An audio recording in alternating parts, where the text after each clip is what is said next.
पानी आज हर किसी की दैनिक दिनचर्या का प्रमुख स्रोत होता है। यानी कि अगर पानी ना हो तो शायद आप अपनी कोई भी काम ना कर सकें। पानी की वजह से ही लोगों के दिन की शुरुआत होती है और रात खत्म होती है। पानी अगर हो तो इंसान अच्छी तरीके से जी सकता है, लेकिन अगर वही पानी कम पड़ जाए तो लोगों के काम के लिए काफी ज्यादा मुसीबतें खड़ी हो जाती हैं। या तो उन्हें पानी पीने के लिए नहीं मिल पाता है या फिर वे अपने काम नहीं कर पाते हैं। आज के समय में जिस तरीके से प्रदूषण और सारी चीजों को बढ़ावा मिल रहा है, कहीं ना कहीं फैक्ट्रियों की वजह से नदी तालाबों के पानी को आप देख सकते हैं किस तरीके से गंदा हो जाता है, जिसकी वजह से पानी की मात्रा धीरे धीरे कम होती जा रही है। और धरती पर वायु के साथ साथ जल की भी प्रमुखता काफी ज्यादा मानी जाती है। जैसे कि आप जानते ही हैं कि राजस्थान के कई ऐसे इलाके हैं जहां पर आज भी पानी के लिए लोग परेशान होते हैं, यहाँ वहां घूमते दिखाई देते हैं और कई लोग तो कई किलोमीटर तक पैदल चलकर पानी भरकर लाते हैं। ऐसी कई जगह हैं जहां पर आज सरकार अपने आंखें खोलकर नहीं देख पा रही है कि कहां पर लोगों को कितनी तकलीफें हैं, लेकिन यहाँ पर सिर्फ और सिर्फ एक इंसान ही होता है जो खुद के स्रोतों को कम करता है। यानी कि इंसान खुद ही अपने पैर पर कुल्हाड़ी मारने जैसा काम कर लेता है। अगर वो प्रदूषण को खुद बढ़ावा दे रहा है तो पानी की मात्रा जरूर कम होगी। चलिए आज के इस रिपोर्ट में हम आपको बताएंगे कि किस तरीके से पानी की मात्रा कम होती जा रही है और ऐसे कौन सी जगह है जहां पर पानी के लिए आज लोगों को काफी ज्यादा परेशानियां हो रही हैं।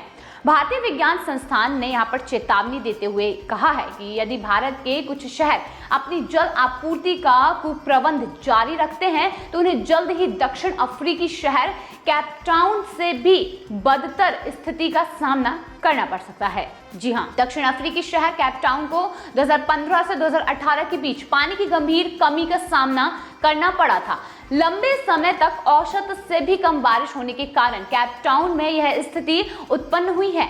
कम बारिश के कारण केपटाउन में सूखा पड़ गया और इसके परिणाम स्वरूप केपटाउन के जलाशयों में जल स्तर काफी नीचे चला गया था। मार्च 2023 में भारत की सिलिकॉन वैली से मशहूर शहर बेंगलुरु को पानी की गंभीर कमी से जूझना पड़ा।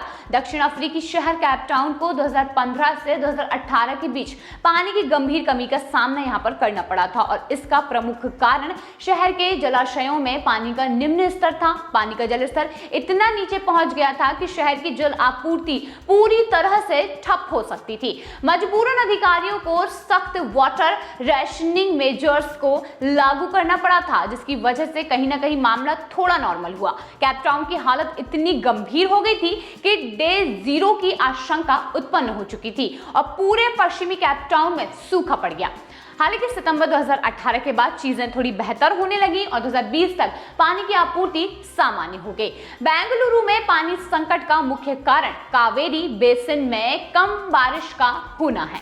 शहर की कुल जल आपूर्ति का 60% कावेरी बेसिन से होता है, लेकिन कम बारिश होने के कारण भूजल स्तर निचले स्तर पर पहुंच गया है। केपटाउन की तरह ही बेंगलुरु का जल स्तर भी अपने निम्न स्तर पर आ चुका है।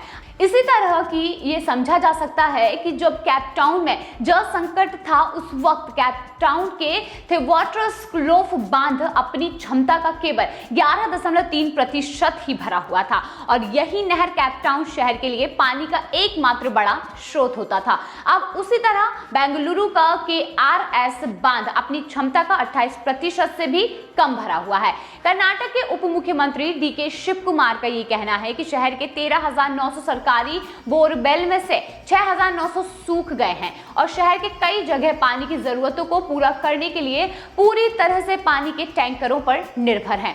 भूजल विभाग की रिपोर्ट के मुताबिक अगले साल यानी कि 2025 तक राजस्थान के जयपुर, अजमेर, जोधपुर समेत तमाम बड़े शहरों में पानी बचेगा ही नहीं। जी हाँ, आप सही सुन रहे हैं, राजस्थान में प्रतिवर्ष बारिश और अन्य स्रोतों से जितना पानी रिचार्ज होता है उससे 5.49 मिलियन क्यूबिक मीटर ज्यादा पानी इस्तेमाल हो रहा है। यानी कि भविष्य की बचत को आज ही खर्च किया जा रहा है। केंद्रीय भूजल बोर्ड और राजस्थान के भूजल विभाग की dynamic ground water resource report में जयपुर, अजमेर, जैसलमेर और जोधपुर में पानी की उपलब्धता का आकलन 0 बताया गया है। मौजूदा हालात भी इतने अच्छे नहीं हैं कि भूजल विभाग के चीफ इंजीनियर सूरजभान सिंह का ये कहना है कि स्थिति काफी डरावनी है और आने वाले दिनों में जल संकट और भी ज्यादा गंभीर हो सकता है। 2025 तक राजस्थान के इन शहरों में भूजल का गतिशील संसाधन शून्य हो जाएगा, यानी कि इन शहरों में जितना पानी संचय हो रहा है उससे कहीं ज्यादा हम जमीन से निकाल रहे हैं। और इससे राजस्थान के 302 ब्लॉक्स में से 219 खतरे के निशान से ऊपर जा चुके हैं। इन्हें अति दोहन की श्रेणी में रखा गया है। अति दोहन यानी कि ज्यादा से ज्यादा पानी का उपयोग कर उसे खराब करना। शेष में से 22 की क्रिटिकल कंडीशन हो चुकी है और 20 को सेमी क्रिटिकल श्रेणी में देखा जा रहा है। अब सिर्फ 38 ब्लॉक्स जल उपलब्धता के लिहाज से सुरक्षित बताए जा रहे हैं। भूजल सर्वेक्षण रिपोर्ट के मुताबिक पिछले 40 साल में राजस्थान की स्थिति एकदम बदल चुकी है और साल 1984 में राजस्थान में 236 ब्लॉक्स में से 203 पीने के लिए सुरक्षित थे, सिर्फ 10 सेमी क्रिटिकल कंडीशन में थे और 11 क्रिटिकल और 12 अति दोहन वाले थे। उस समय राजस्थान में जितना पानी रिचार्ज होता था उसका 35.75% ही इस्तेमाल हुआ करता था, लेकिन 2023 में जितना रिचार्ज होता है उसका 148.77% खपत हो रहा है, यानी कि रिचार्ज करने से ज्यादा उपयोग करना। अब कम बारिश के अलावा तेजी और अनियोजित तरीके से हो रहे शहरीकरण जल संकट का एक प्रमुख कारण है। जैसे जैसे शहर का विस्तार होता जा रहा है, जलापूर्ति के लिए बुनियादी ढांचे यानी कि जलाशय, पाइपलाइन और प्लांट की मांग को व्यवस्थित करने में दिक्कतें आने लगी हैं और इस कारण पानी का रिसाव और अन्य तरह की समस्याएं शून्य हो जाती हैं। यानी कि जैसे जैसे जो स्रोत है जिनसे हमें पानी मिलता है, जिनसे जल की आपूर्ति होती है, उन स्रोतों को कहीं ना कहीं जो भी नए नए कंस्ट्रक्शंस होते हैं उसकी वजह से वो स्रोत कम पड़ जाते हैं और जैसे जैसे ये कम होते जा रहे हैं, यानी कि पानी की जो उपयोगिता है, जो पानी की जो सोर्स हैं वो कम होते जा रहे हैं, यानी कि हो सकता है कि आने वाले समय में राजस्थान जल संकट से पूरी तरीके से घिर जाए। आज भी कई ऐसी जगह है, राजस्थान के कई ऐसे गांव हैं जहां पर लोगों को कई किलोमीटर पैदल चलकर जाना पड़ता है और अपने जल की आपूर्ति करनी पड़ती है। अगर जल के लिए उन्हें इतना ना चलना पड़े तो शायद वे जल से वंचित ही रह जाएं। इसीलिए कहा जाता है कि हमें जल को यानी कि पानी को इतना बचाकर चलना चाहिए या उसकी उपयोगिता सिर्फ वही करनी चाहिए जहां पर हमें सच में जरूरत हो। अगर आप बिना उपयोग के पानी को वेस्ट करते हैं तो कहीं ना कहीं हमारी इस धरती पर पानी की कमी बहुत जल्दी देखने को मिल सकती है। ये था हमारा आज का कुछ खास वीडियो। अगर वीडियो पसंद आया हो तो लाइक जरूर कीजिए, ज्यादा से ज्यादा शेयर कीजिए ताकि लोगों तक ये बात पहुंच सके और चैनल को सब्सक्राइब जरूर कीजिए।